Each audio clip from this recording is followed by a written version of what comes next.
Good morning, everyone. Today we're going to continue our discussion of our multiple linear regression. So, brief summary class, what we used is the credit data set, okay, from ISLR. And what we did was to, uh, okay, made credit into a factor. Let me just, okay, let me check. Where's our credit data set?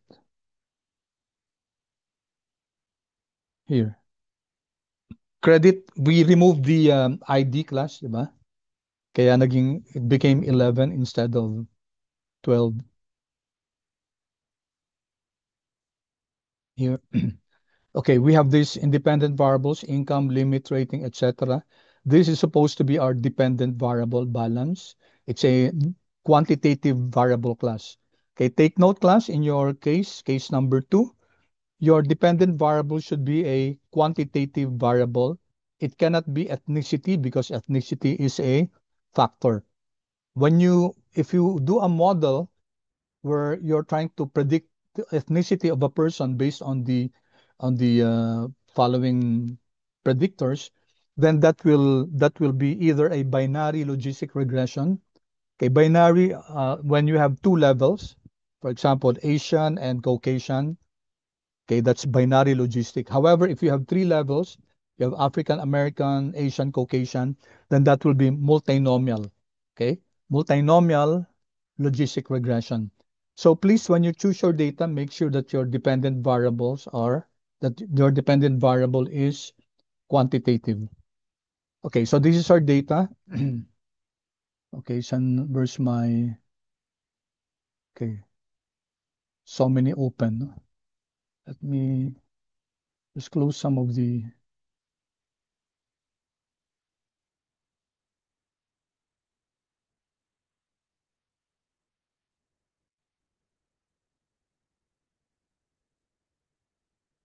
okay. Where is that? I haven't saved it. Okay, untitled pa siya, no? Hindi ko pa nasa-save. Okay, so where are we now? So we initially created a model class using LM.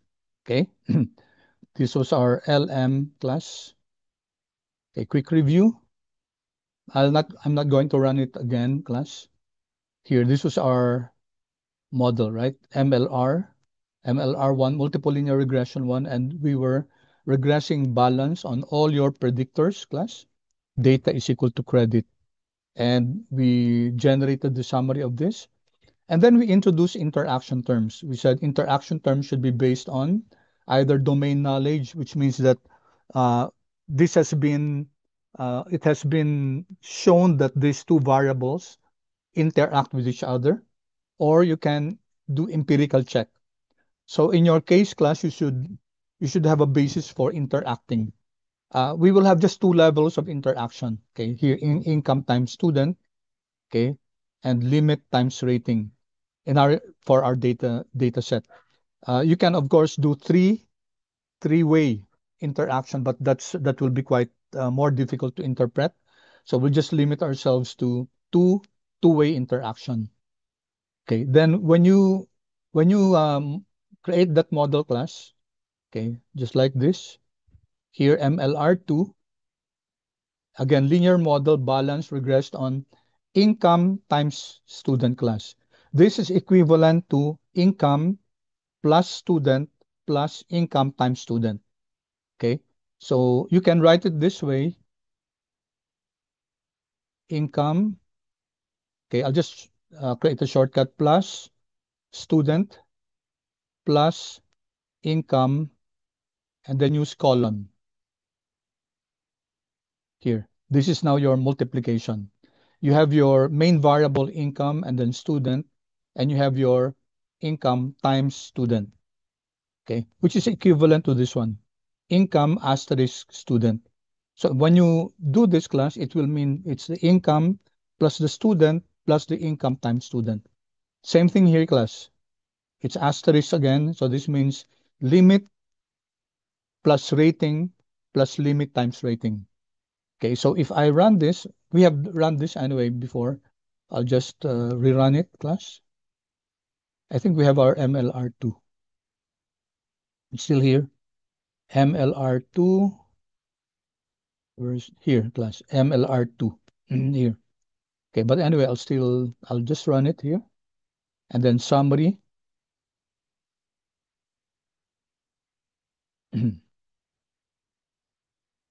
Okay, so this one, class. Okay, you can see that we already interpreted this last time. And you can see here income, student. Why student? Yes, because student, class, is a factor. And we said that a factor, class, will will be represented by it will be, when you compare it, it will be compared with the benchmark. And in this case, the benchmark is student no. Okay, so what will appear here is student yes. And also limit times rating. So you notice that you can interact a quantitative variable and a factor, and also a quantitative variable with a quantitative variable. You can also do that for a factor times factor. All right. So here rating is not significant, but the interaction limit times rating is significant. So when you do stepwise, okay, this will still appear. Rating will still appear, class, because the interaction is significant. If you remove rating, class, okay, if you remove rating, then the interaction will not anymore stand. So you cannot remove rating even if it's not significant, because there's an interaction here where rating is included. Okay. Uh, I just want to point out, class, that the summary function, this one, has its own flaws or weaknesses. Number one, for example, yung standard error, okay, maybe even the t-value. Maybe in lieu of this, what's better is a confidence interval, okay? And also the probabilities here, the p-values are in scientific notation, which is not really helpful. It would be good if this was converted into an actual number, okay? Also here, the information of degrees of freedom is not really helpful, class. So, and also the use of intercept, okay? Because the intercept this refers to your benchmark. This is actually a benchmark student no, and then ethnicity African African American. Okay.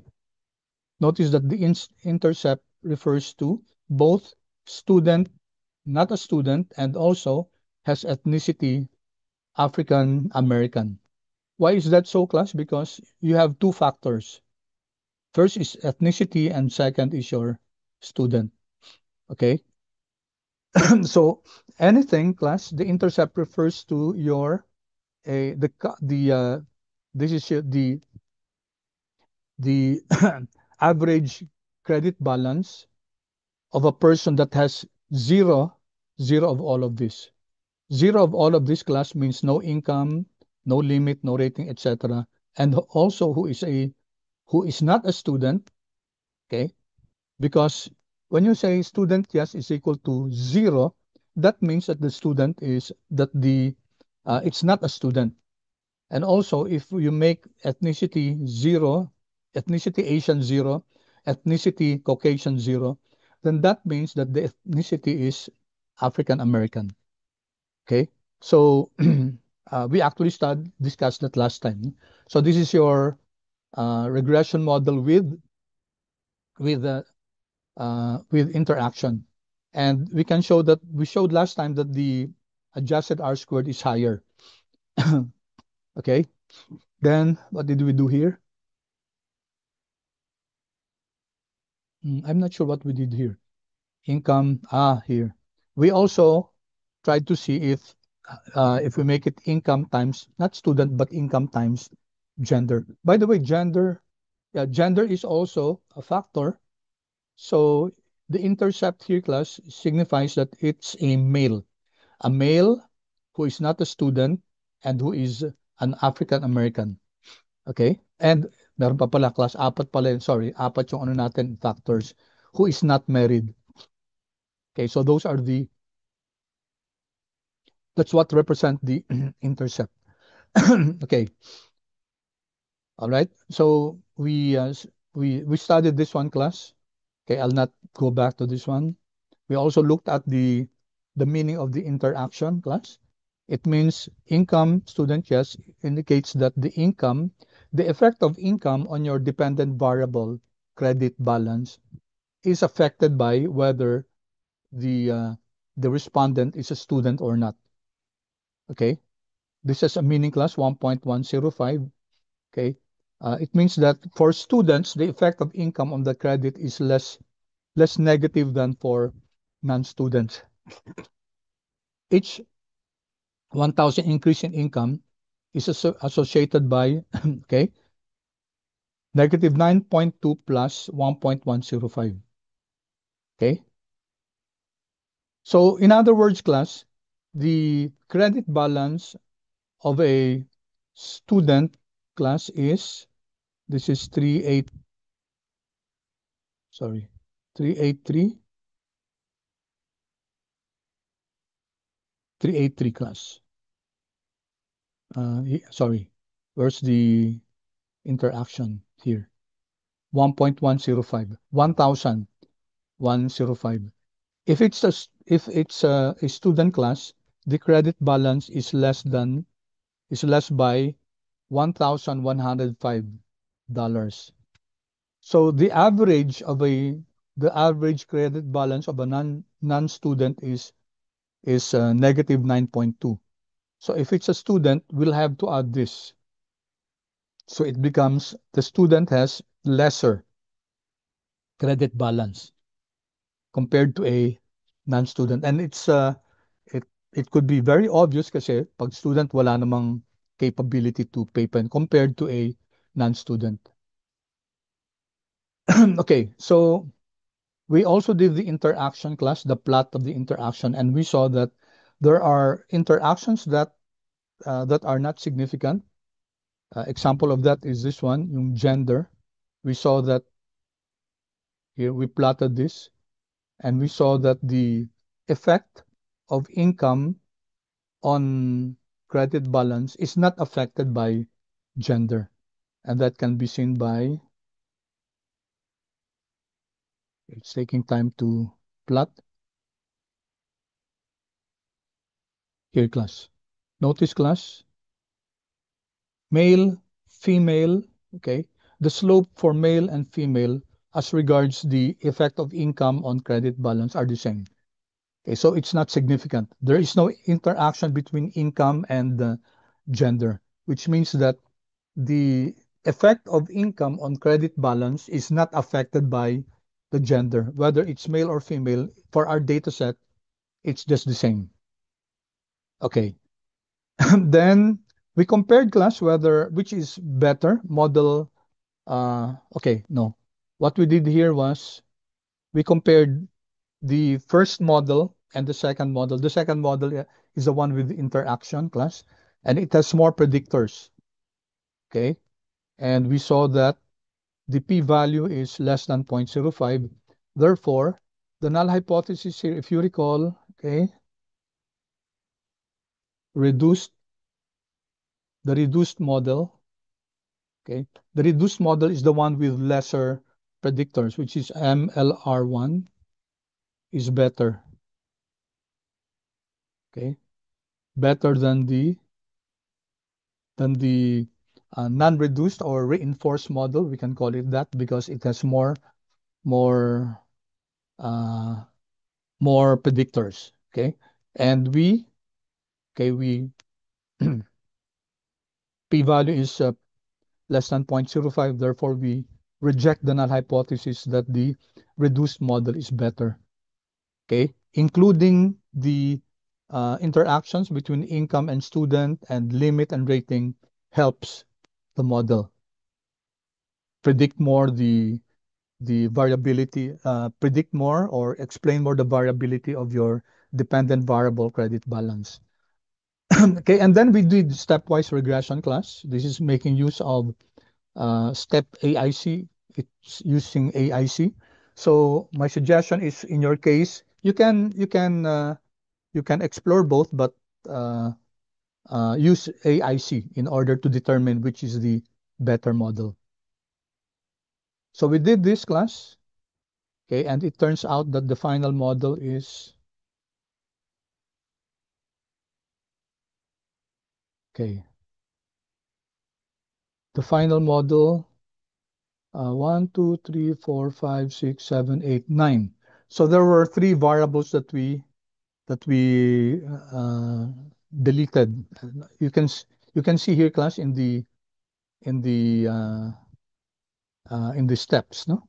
Step AIC. Okay. So first, if we delete married, it will lower down AIC by 23561, better than the others. So here we deleted married. Okay. So your next model is now without married. The next is to delete ethnicity. It will produce the lowest AIC. So in your next model, there's no more ethnicity. And then the third model is reduce the delete gender. Okay. It's the lowest AIC. Okay. And the last one, class, is none. Do not delete anymore, because if you delete, for example, education, then, okay, it will increase the AIC. Notice, class, that the options are delete, delete, and then add. Okay. Because it's both, class. Both ways. So you can subtract and you can add. Notice that there are pluses here. This one tells us to add back ethnicity. We have already removed ethnicity here, okay, but you can add it back if the stepwise regression warrants so.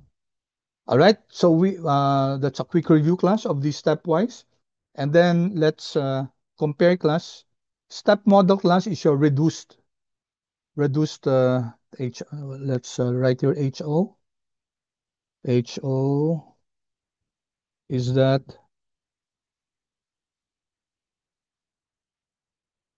the reduced model, which is, what's your reduced model? That's your step model, class. Diba? Kasi 9 variables lang yon, is better than MLR2. Okay? Let's see, class, if indeed the step model is better than MLR2. Run. Okay. So we have 0.285. Okay, so what's our, okay, reduced model is better than, what do we have here? Isa na yung ano natin. So we fail to reject, where's that? 0.2858, class. This is greater than 0.05. Therefore, we fail to reject the null hypothesis that the step model is better than MLR2. We cannot reject this, class. We were not able to find evidence that the step model is not better than MLR2. Therefore, we choose the step model, class, because based on the analysis of variance, it's better than MLR2. So if you trace our path, class, we did MLR1 and then we did MLR2. We compared MLR1 and MLR2, and we said that MLR2 is better. And then we did stepwise, okay? And then we compared stepwise and MLR2, and we said that step model is better than MLR2. Okay, so let me pause for a while, class. That was a very quick review. Okay. May I have your comments, class? Are you able to, any questions as far as that is concerned? Were you able to follow along? This is just a review, class, but you can ask questions if you want some clarification.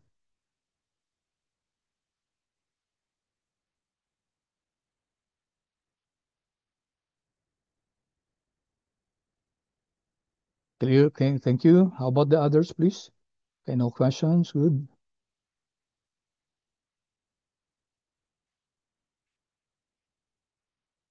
Okay, good. Few seconds for the others to give their comments.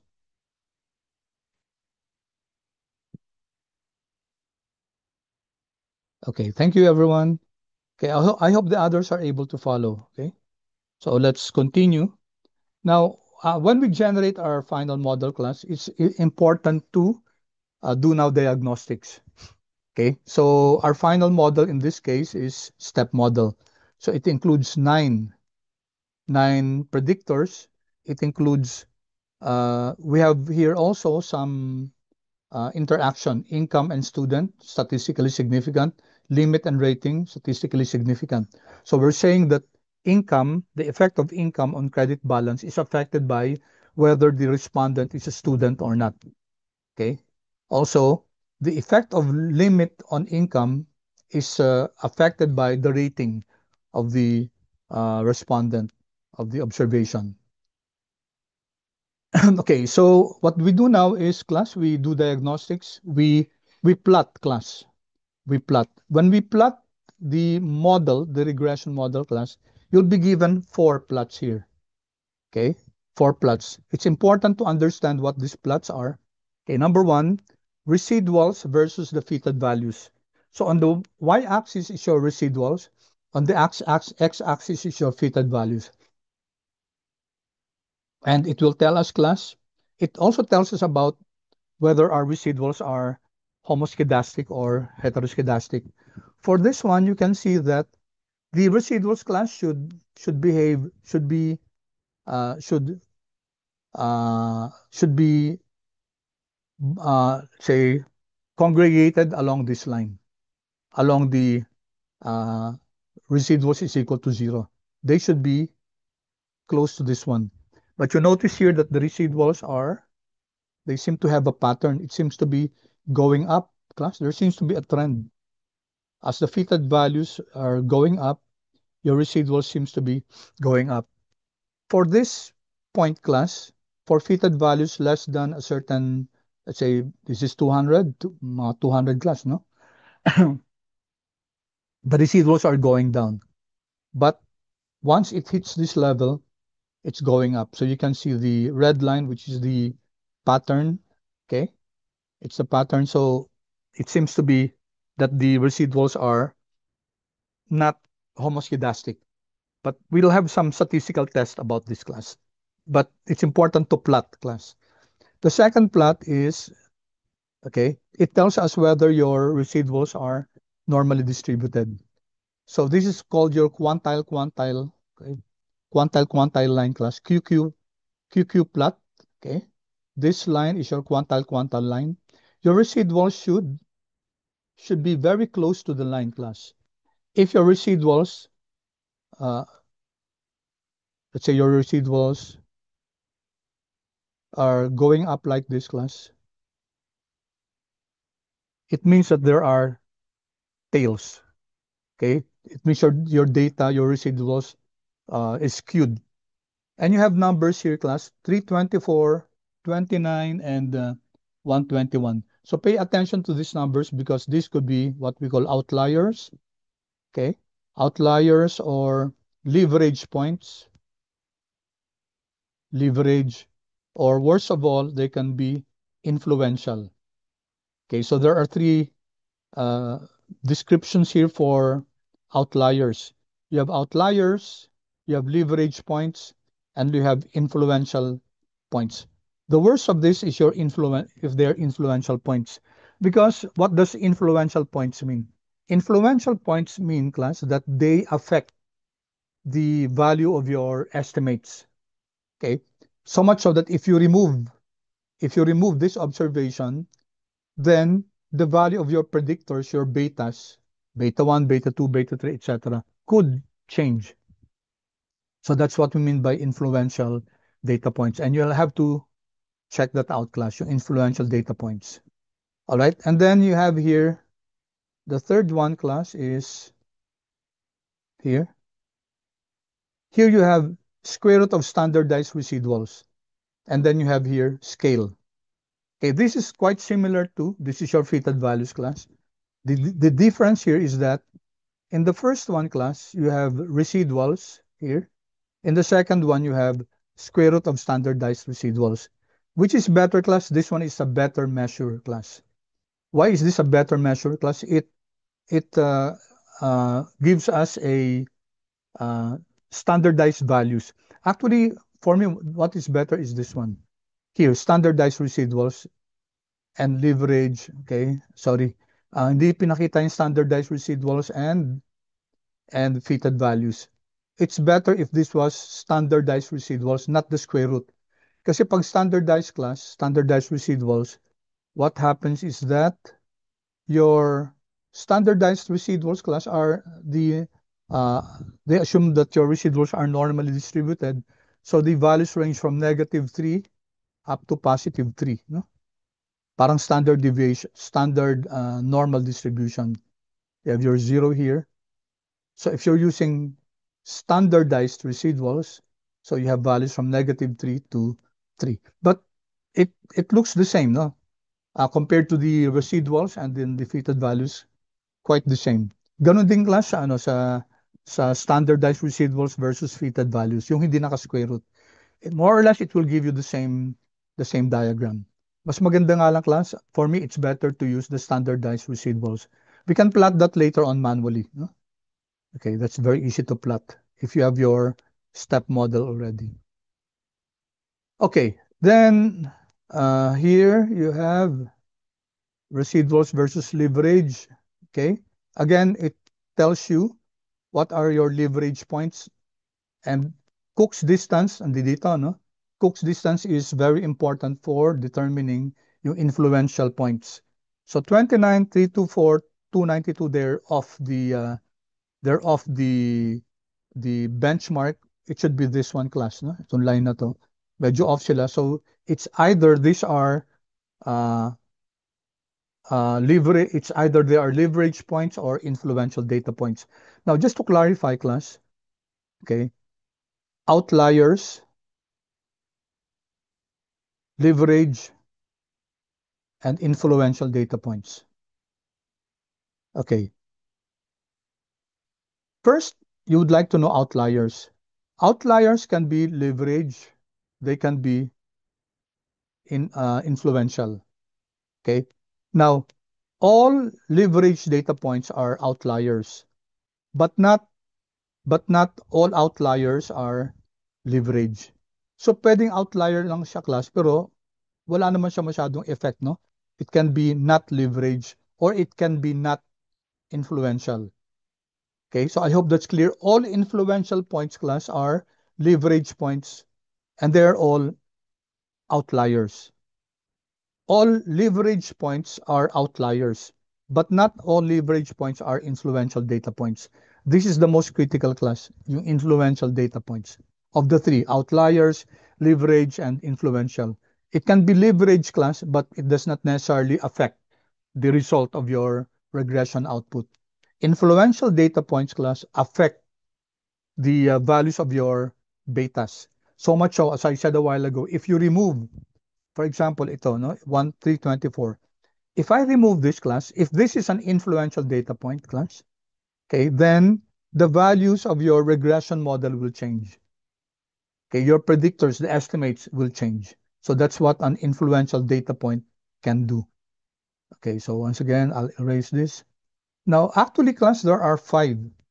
There are five plots that's shown here. Okay, let's just Control C, Control V, Control V. You just have to define this. Okay, 1, which is equal to 1, which is equal to 2, which is equal to 3, until 5 class, which is equal to 4. If I run this class, okay, so I have uh, five diagrams here, class. Okay, this is the first one, class. It's similar to the first diagram here. Number 2, class, is, okay, ito yung standardized, di ba? Similar to the number 2 here. So 1 and 2 are the same. Now, yung which is equal to 3 class is this one. Okay, square root of standardized and the fitted value, same then. Yung number 4 class, tignan nyo. Number 4 is Cook's distance. Okay, Cook's distance is a measure of influence data points.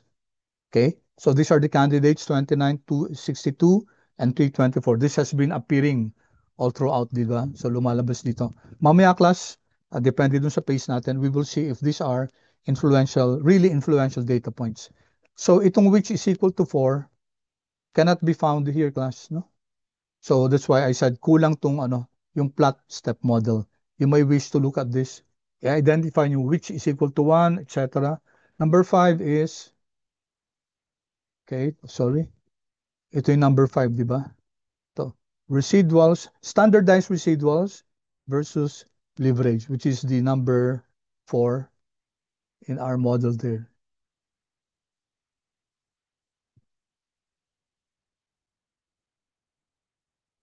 Okay, back here. All right, class, any questions? I know I'm going quite fast, class. Kindly chat, please, if you're able to follow or if you have any clarifications, any questions. We're actually now going to the last part of the regression model. Okay, good. Thank you.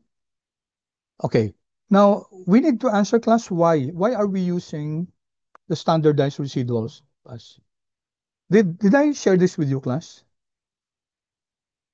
Did I share this with you? Yes or no, please? Yung notes na to, do you have this? Why do we use standardized residuals?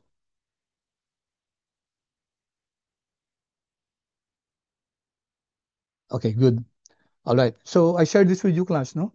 Now, we said that it's easier, class, to check outliers or check assumptions like heteroscedasticity or homoscedasticity or normality if we use standardized residuals.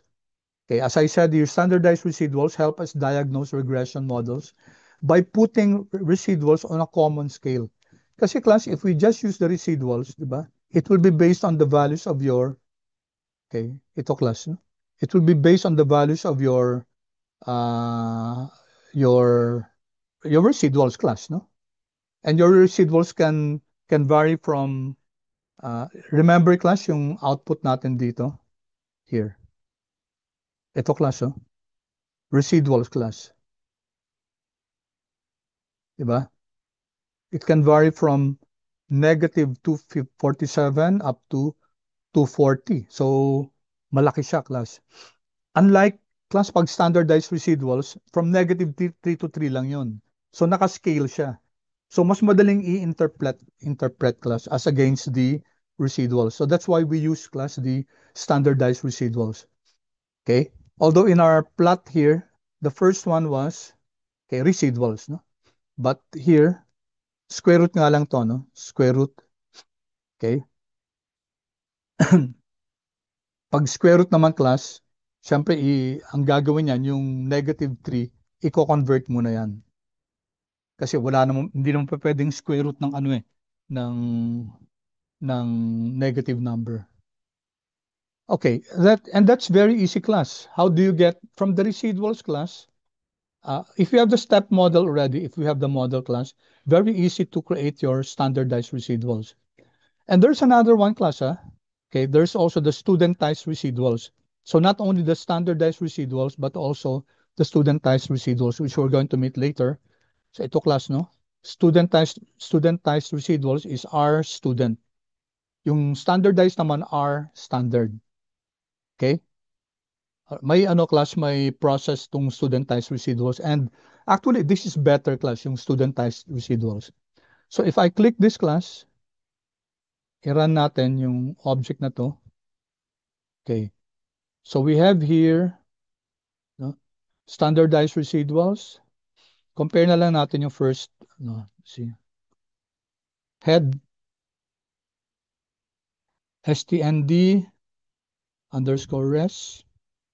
That's just the first, let's say 10. Okay, i-round natin to, round just the, si baka malaki siya, 3 decimal places. And then also do the same for your studentized residuals. And you'll see that there's a difference between them. Control V, and here, studentized. Okay. So I run this already. Now, Let's try to see the first 10 observations. Okay. All right. So sa first 10 observations class, hindi masyadong they're practically the same. So what happens class is that when you get the studentized residuals, you remove one. You remove one observation and then you normalize it. You normalize again the ano. So if that residual is very very low class, wala siya masyadong effect, no? So that's why yung residuals lang class na malalaki ang may effect class sa ano sa sa studentized residuals. So going back here, 'di ba may residual dito na ano na malaki class? Itong negative 247. Ito class, no?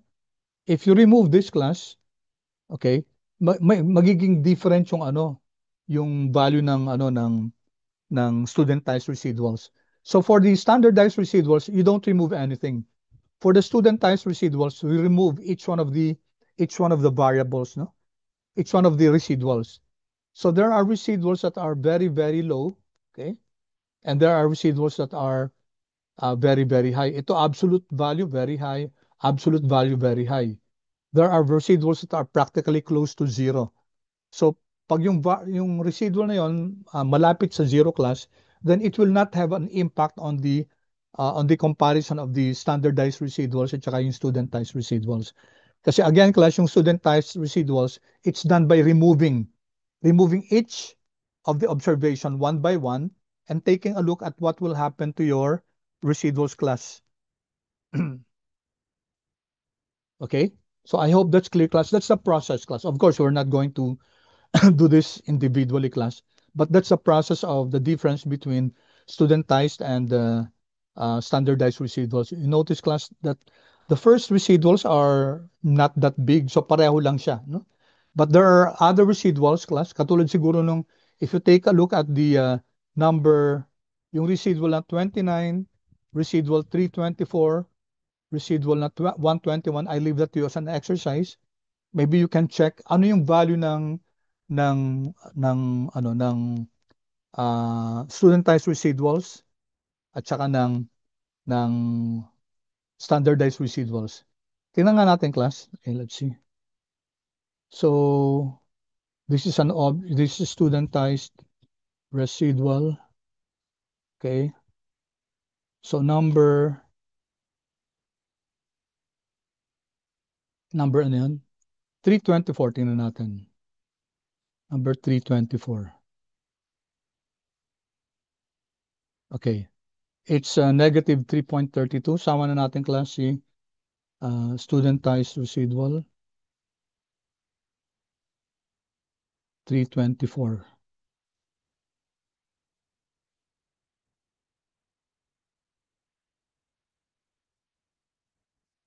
Oh, class, medyo malayo, no? Okay. 3.32, negative 3.36. And standard deviations to, class, ha? Kaya malaki yan, class, no? So you can see the difference. Yung sa studentized residuals, class, if you remove 324, okay, ang magiging ang residual niya is negative 3.36.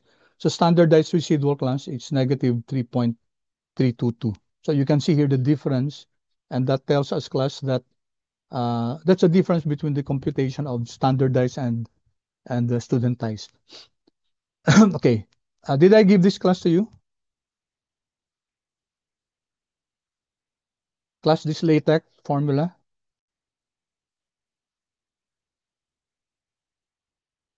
Class, yes or no, please? Yung LaTeX formula ng studentized and standardized, class? Just for information, Hindi class? pa po. Hindi. Okay, so let me share this, class. Formula lang to, class. LaTeX formula ng studentized at saka standardized. You can see the difference between them. Okay.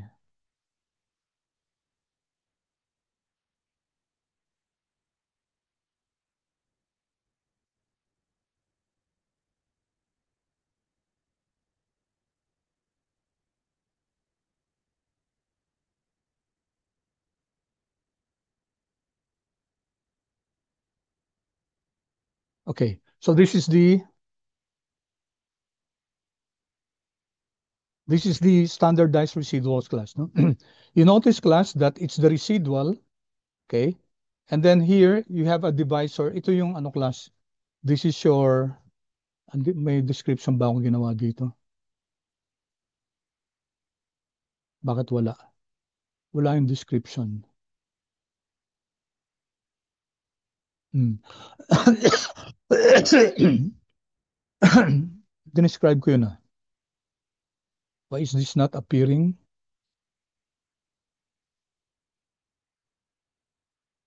Where? Dapat walang where. Yung formula lang, no? Text where. Dinescribe ko, class, no? Hmm. Bakit kaya? Begin aligned and I tama naman siya. And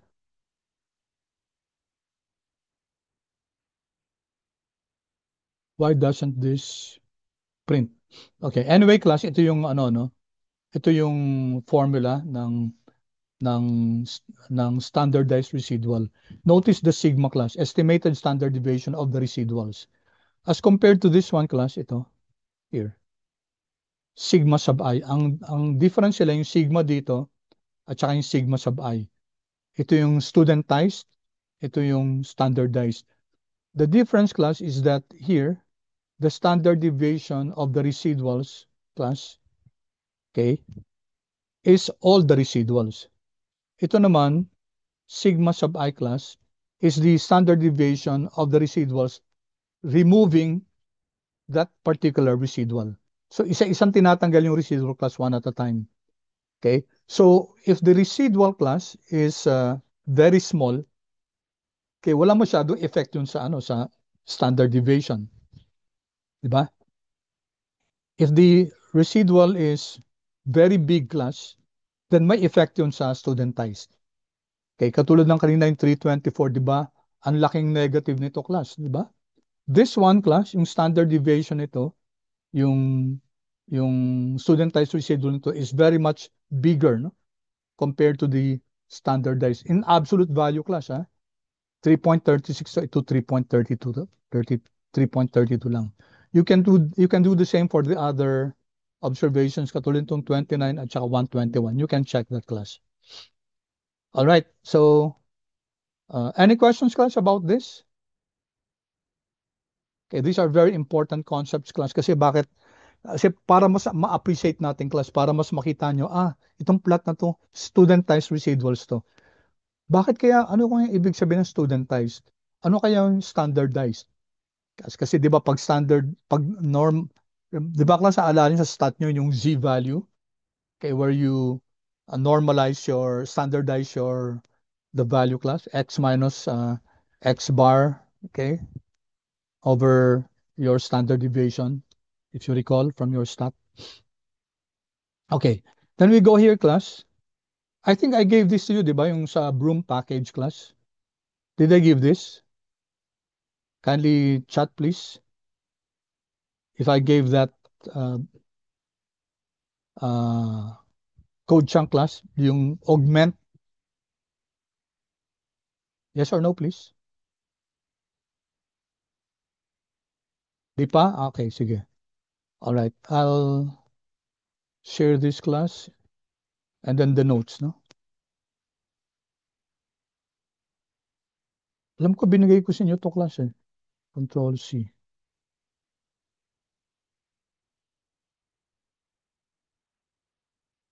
Okay, sobra, bawasan natin.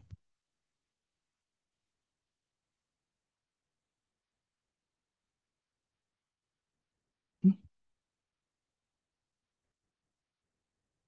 Ayaw pa.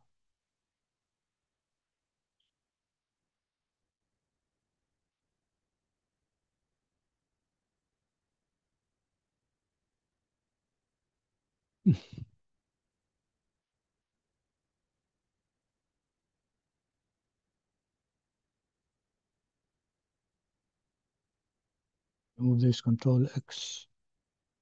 Hmm,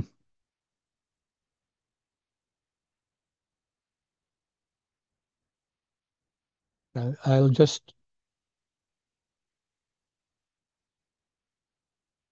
lagyan ko na lang class. Kasi maano tong ano eh, si Zoom talaga oh. Masyadong ano, Control C.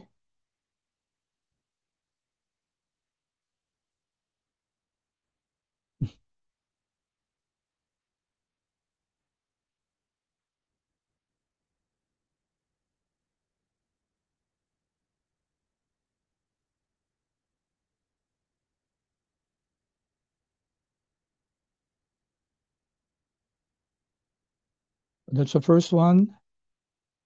And then this one also.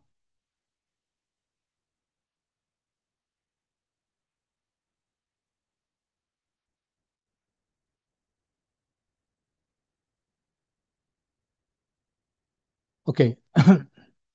So, yung broom package class, meron siyang function na augment. Now, this is a very, uh, I like this function class kasi, okay, it gives us some very important details about your regression model. So let's run this class. Make sure first that your broom package is installed.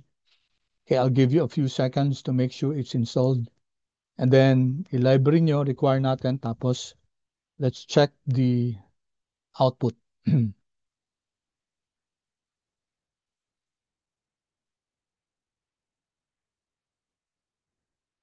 Okay, so we have some choice variables here. Okay, balance. Ito yung dependent variable natin. Ito yung, these are our independent variables: income, student, limit, rating cards, age, education. Okay, 1, 2, 3, 4, 5, 6, 7. And then it did not include yung interaction natin. Okay, then you have here some values, no? Meron tayong fitted value. This is the predicted value. This is the residual class. Okay, this is the leverage point. This is the standardized, no? Standardized ng hat class. And then this is your influential data points. The hat is used for determining leverage. Then you have your standardized residuals. Okay, so these are the information that are given to us in this object diagnostics table. Yung Cook's distance class, ginagamit yan to determine kung influential yung point. Okay? Alright, then, ito class, inano ko, no? Yung inexplain ko, uh, so that you have your notes, no? That hat, this is the leverage for each observation. It measures how far an observation's predictor values, how far they are, yung mga, yung mga predictor values natin are from the mean of all predictors. So, kino-compare siya sa average ng lahat ng predictors. Ano interpretation niya?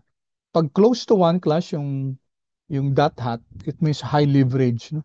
It means that the observation has an unusual combination of predictors and can strongly influence the regression fit. Okay? So, pwedeng pag high leverage, pwedeng maging influential yan. Low leverage class means walang ano, uh, dali ha.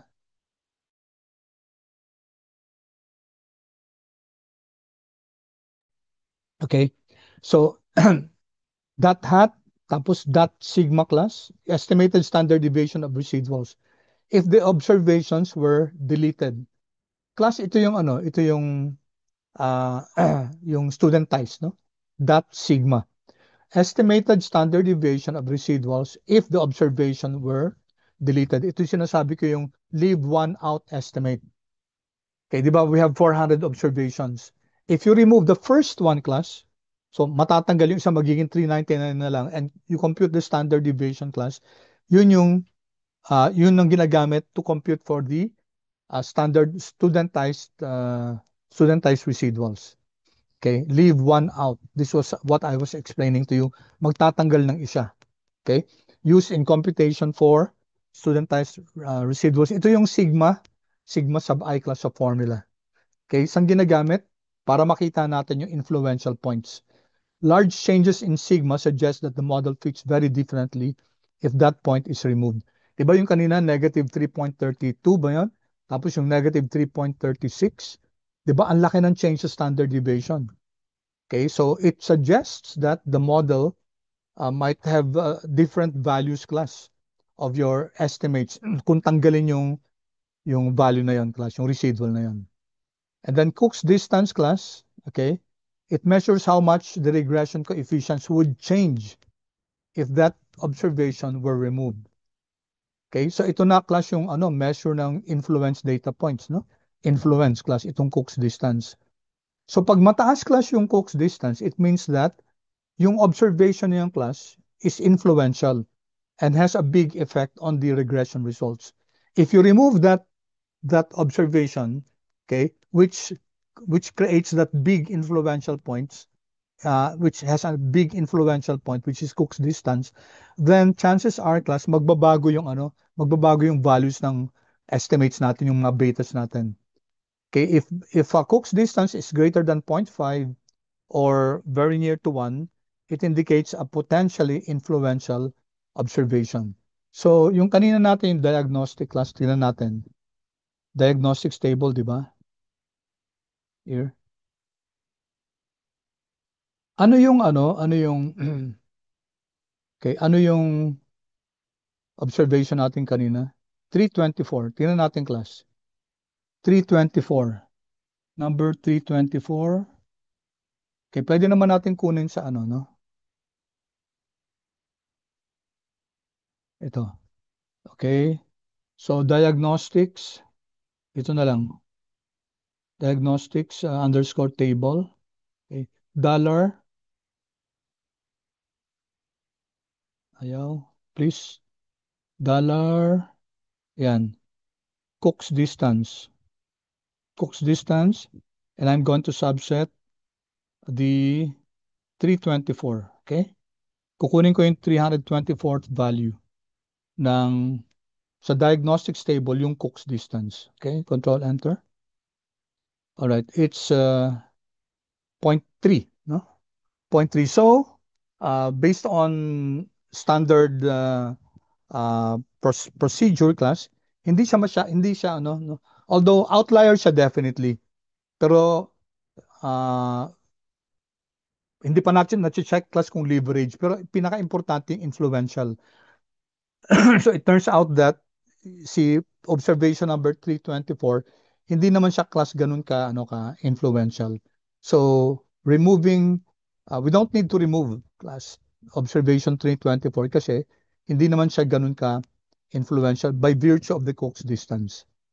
Ano pa yung Ano pa yung ibang yung sa plot natin class? Check din natin. Where's our other plot? Ano pa yung ibang observations class na dun sa sa Cook's distance? Asa na yung which is equal to 4 here.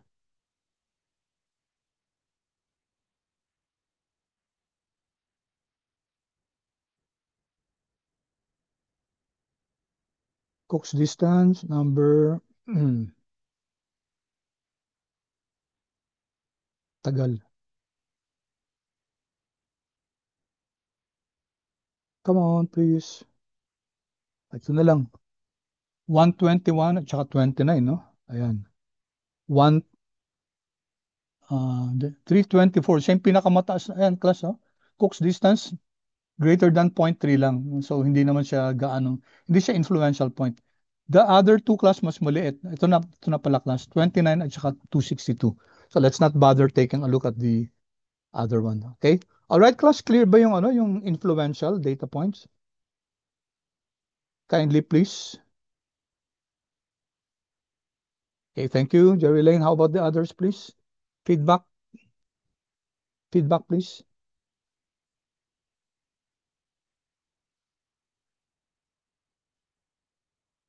Okay, good. All right. Thank you. Okay, please feel free, class, to ask questions. I know I'm Medyo I'm going faster than usual kasi I know na maintindihan nyo na to, no? What with the notes also. Okay. All right. So let's move on, class. We have studied, ang pinaka-importante, class, yung influential. The influential point, class, is an outlier, definitely. But not all outliers are influential, just like this, class. See, observation number 324 is an outlier, definitely. It's also a leverage point, class. But it's not influential. That's the ultimate test, class, yung influential, kasi it tells us that if you remove this observation, then it will change the coefficients, class. All right, so let's take a look, class, at this one, class, this one. I just made a, okay, similar, class, to ano to. This is similar to the diagnostics table. What I did here was to include yung fitted values, yung residuals, yung standardized, yung studentized residual, yung leverage, okay? Leverage and, okay, uh, all right. So here we're making a function. Yung function natin is model. We're creating a data frame, okay? Number one, observation. Sinisequence natin along this model, okay? Tapos class, andyan si fitted, residual, standardized, can make this, okay na yung standardized STD, studentized, leverized, and Cook's table. And then class, we make this class, we make receipt table, okay? And then we use itong function natin, make residuals table. We use this make residuals table. Function na siya, di ba? Function na to, class, kasi create na natin to eh. And then we apply it to the step model. And then we get the first three observations. Okay, so this will be quite similar to your diagnostics table. The good thing about this is you can you can uh, you can dito, class, hindi na natin sinama yung mga variables, no? Yung ano lang dito, fitted at residual. Okay, let's run this.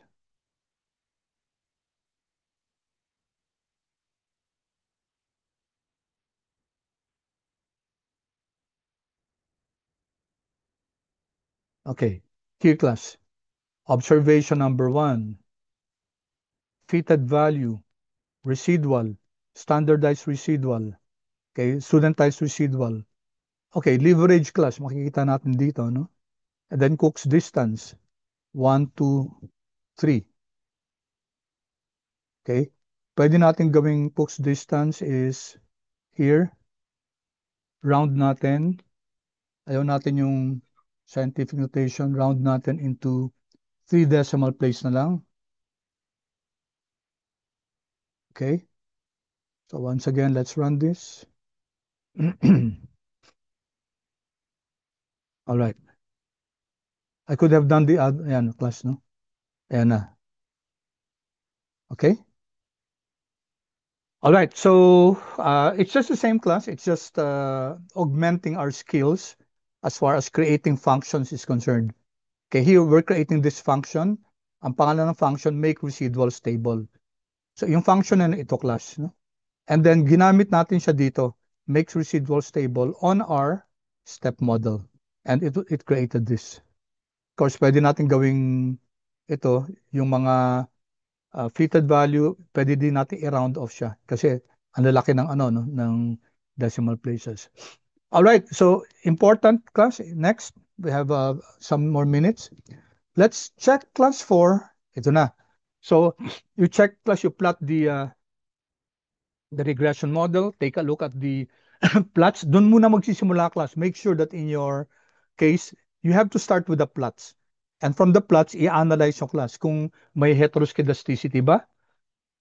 Yung ano natin, yung residuals versus fitted values, at saka yung square root of the standardized, at saka fitted values, class, it shows that there is heteroscedasticity. Kasi yung residuals natin, it behaves as if there's a trend. Dapat constant lang siya, class, yung residuals natin.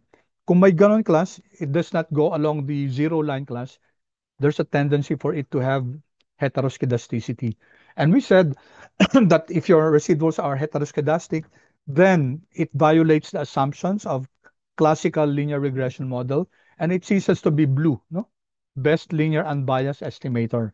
So you also have to discuss, class, ano nangyayari, class, kung heteroskedastic? What are the effects kung may multicollinearity? What are the effects kung may not normal yung mga residuals natin? Okay. So let's first, okay, let's plot this. Although na-plot na natin siya. And then tingnan natin, class, dito, Control C. Okay. After we plot, class, the residuals and check if the model has heteroskedastic distribution of the residuals, then we go to the statistical test na. Okay.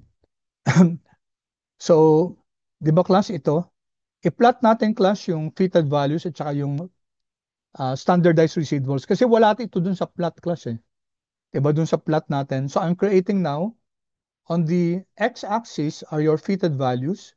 On the y-axis is your standardized residual. Okay, wala kasi doon. Ang ando doon, class, yung square root, no? And then here, class, medyo iba to, class, kasi ito yung which is equal to 1, residuals to, eh. Okay, i-compare lang natin, class. So let's plot this. So you have two plots. One is yung residuals, di ba? Ito yung residuals, class, oh. Residuals versus the fitted values. Okay? And then here, class, is yung pangalawa. Okay, bakit gano'n? Wait, ha? Sorry.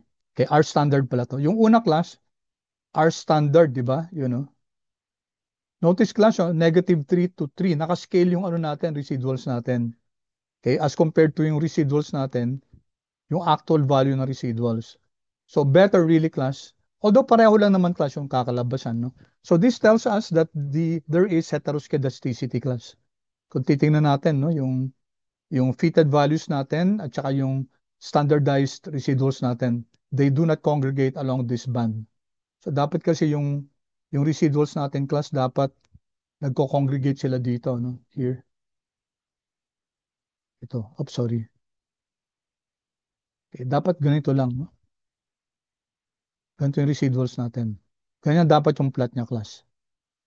Here, ganyan, tapos ganun pa, no?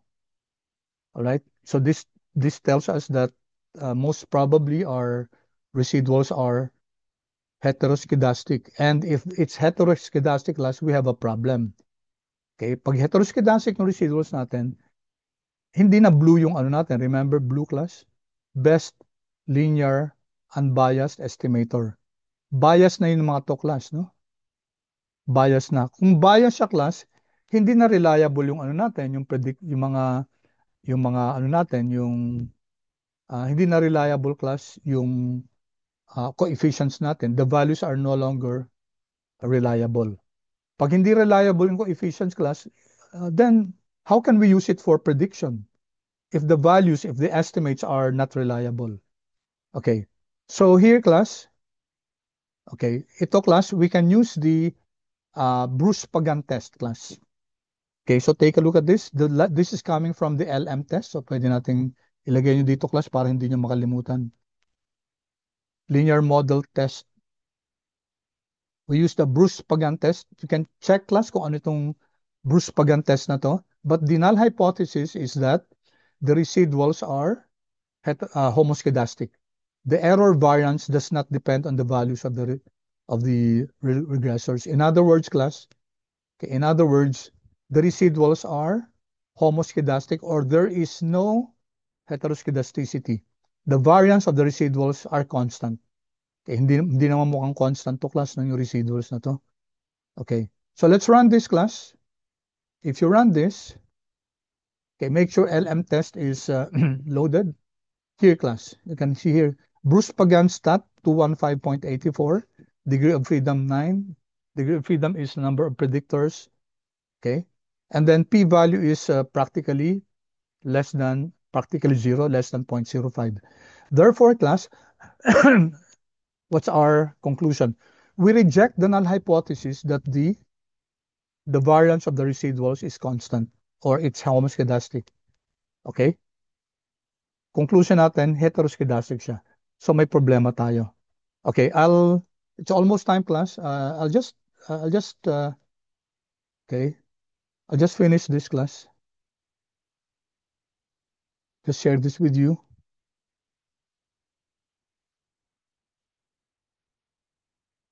Yung multicollinearity class. What's multicollinearity? Your independent variables are, your independent variables are, okay, Control C, here. Your independent variables are related, correlated. Okay, we don't want that class. We don't want your, ay nako. We don't want your independent variables to be, Control X. We don't want your independent variables to be correlated. Okay, just to discuss this class, it's time class. You may go, pero i-continue ko lang recording class, ha? My apologies class. All right, so here class, tapos na tayo sa homoscedasticity, ano? Multicollinearity class, the variance inflation factor. Okay, the variance inflation factor class should be below 5. Okay, in some cases below 10. Okay? So, pag between 5 to 10 siya or above 5 class, it indicates problematic multicollinearity class. Sabi natin pag multicollinearity, the independent variables are related to each other. And this can happen class, especially pag may interaction. Okay? So, we use the CAR package class and then we use this function VIF, variance inflation factor, and then uh, we test our model class, our step model. And you can see here, class, that, okay, we have a problem here, no? Ayan, ang lalaki, class. Rating and limit. Kasi may interaction to, di ba, class? Rating and limit are very high, very, much, much higher than 10. Okay? And pati interaction, class, ito 16. No? So, what does this tell us, class? So, may problema tayo. Okay. However,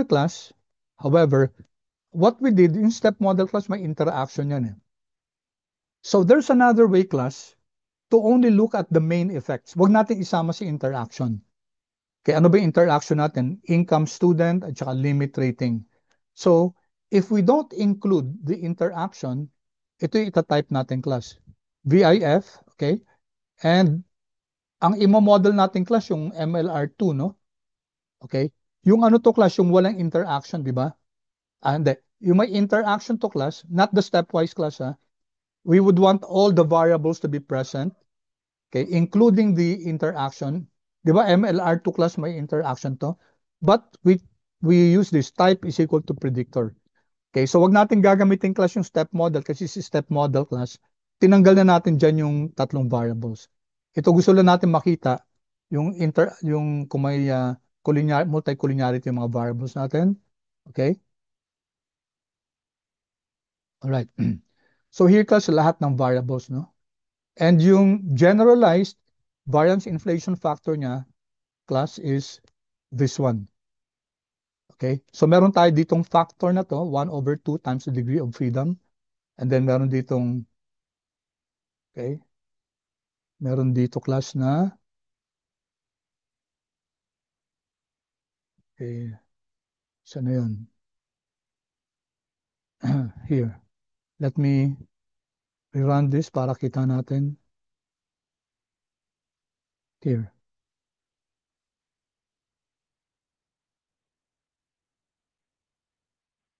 Okay, here. Sinasabi interacts with, ano? Pero take a look, class, at the generalized VIF. Okay? It's all less than 5 now.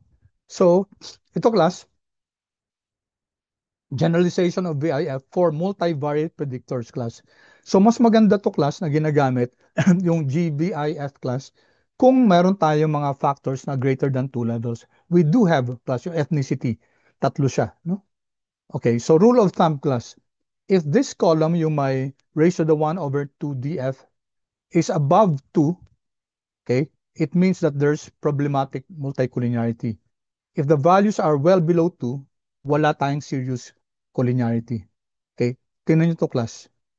It's not above 2, di ba? So, we can say that even if yung VIF natin dito, merong more than 5, more than 10 class, that's not a problem because we can use the generalized VIF. Class ito, no? So, it's an improvement. And this is better used if we have factors that are greater than 2. Okay, so yung rule of thumb natin, class, na below 2, okay siya. So just a note here, the variance inflation factor is used to detect multicollinearity when your predictors are highly correlated. And it's good, class, for single degree of freedom. Ibig sabihin, class, yung factors natin, 2 levels lang. Okay? For simple models, two-level factors. Walang interaction. Okay yung VIF pag walang interaction. Pag may interaction, class, mas maganda gamitin yung GVIF. Okay? And the model there is, gagamitin natin yung may interaction and then yung hindi na hindi tayo nag-stepwise, no? And type is equal to predictor. All right. So that means, class, wala tayong problema sa multicollinearity. Okay, so let me end there, class. Thank you so much. Thank you for stop recording ko na.